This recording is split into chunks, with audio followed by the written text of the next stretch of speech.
pessoal, para nossa aula de ciências, tá bom? Segue então aí uma explicaçãozinha e depois as atividades. Smile and Learn! Vocês sabem o que são micro-organismos e quantos tipos existem? Vamos aprender! Existem organismos formados por uma única célula, denominados organismos unicelulares. Esses organismos são muito pequenos. É por isso que eles são chamados de micro-organismos, embora também sejam conhecidos como germes ou micróbios. Para observar os micro-organismos, precisamos de instrumentos específicos, como o microscópio, por exemplo. Os micro-organismos podem ter muitos tamanhos e formas. Alguns pesquisadores da antiguidade já se perguntavam se doenças humanas poderiam ser causadas por organismos que não podiam ser vistos a olho nu. Assim, começaram as pesquisas sobre micro-organismos. Anton van Leeuwenhoek foi o primeiro pesquisador a começar a analisar micro-organismos no século XVII. Com a ajuda dos microscópios e das suas pesquisas, outros cientistas continuaram estudando a origem das doenças e como podem ser tratadas. Alguns tipos de micro-organismos são bactérias, vírus e fungos. Bactérias são células procariontes. Elas não têm núcleo. Algumas bactérias são úteis na alimentação, por exemplo, para fazer iogurte e queijo. Outras bactérias, por outro lado, são prejudiciais e podem causar infecções. As bactérias são tratadas com antibióticos. Podem ser transmitidas de várias maneiras. Vírus. Eles não são seres vivos. Para realizar as funções vitais, precisam de um hospedeiro, ou seja, outro ser vivo. São muito menores que as bactérias. Às vezes podem infectá-las e viver dentro delas. Alguns vírus causam doenças como a gripe e a catapora.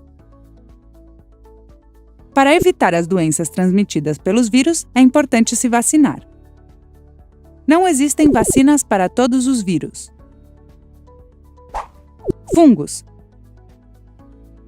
Alguns fungos são micro-organismos maiores que as bactérias e os vírus. Podem ser encontrados no ar, nas plantas e na água. Alguns, como fermento, são utilizados para elaborar alimentos. Certamente vocês já viram um mofo em alguma fruta ou no pão. Isso é um tipo de fungo.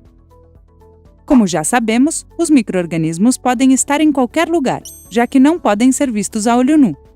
Para evitar doenças e não se infectar, os hábitos de higiene são muito importantes. Vocês já são especialistas em micro-organismos. Vocês sabem como diferenciar bactérias, vírus e fungos. Até a próxima!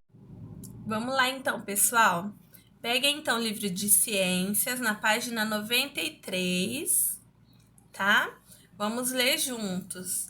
Fungos microscópicos e suas utilidades. Assim como as bactérias, os fungos podem causar doenças. No entanto, eles são muito úteis tanto na decomposição da matéria orgânica quanto em outras situações. Observe alguns exemplos. Primeira imagem, ó. Produção de alimentos, como pão e queijo. Fungos são responsáveis pela produção de queijos e por fazer a massa do pão crescer. A produção do queijo gorgonzola conta com crescimento de fungos em seu interior. Na imagem de baixo, ó, produção de antibióticos. Alguns fungos produzem substâncias capazes de matar bactérias. Essas substâncias são chamadas de antibióticas, e são usadas na produção de muitos medicamentos. Diferentes tipos de medicamentos antibióticos. E na última imagem, produção de etanol. O etanol é usado como combustível de alguns carros. Ele é produzido por fungos que conseguem transformar o caldo de cana-de-açúcar em etanol. Esse aí, então, é etanol em bomba, tá? Então, vamos lá agora na página 94. São as atividades. Para completar as frases, use as palavras do quadro a seguir. Bactérias, fertilidade e esgoto. Então, ó, na letrinha A, vocês vão colocar aí a palavra que encaixa aí nesse espaço. Podem causar doenças ou ser úteis. Letra B, as bactérias aumentam a do solo. Letra C, existem bactérias que atuam no tratamento do... O que vai aí, hein?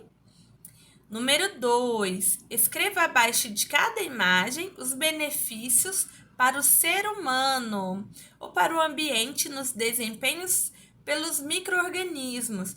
Então, embaixo de cada imagem aí, vocês vão colocar os benefícios, tá bom? Vamos lá, então, na página 95. Leia o texto a seguir e responda as questões. Uso correto de antibióticos. Antibióticos são substâncias capazes de eliminar ou impedir a multiplicação de bactérias. Por isso, são usados para o tratamento de infecções bacterianas. Sua descoberta revolucionou a história da medicina, pois anteriormente muitas pessoas morriam em decorrência de diversos tipos de infecções.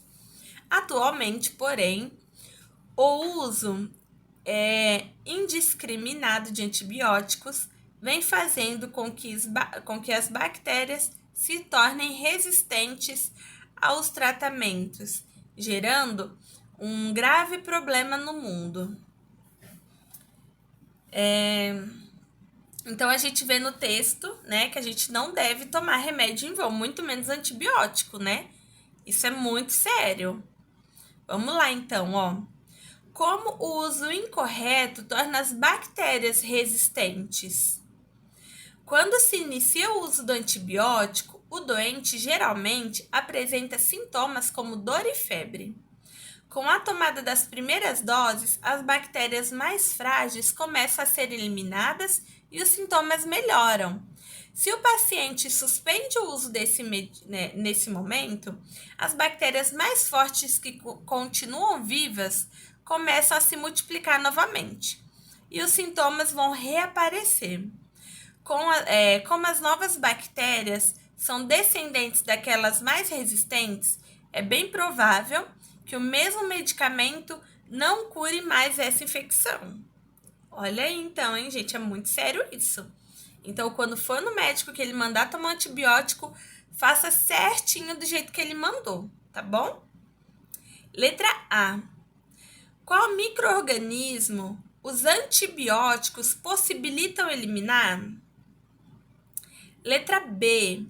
Qual micro-organismo é utilizado na produção de antibióticos? Letra C.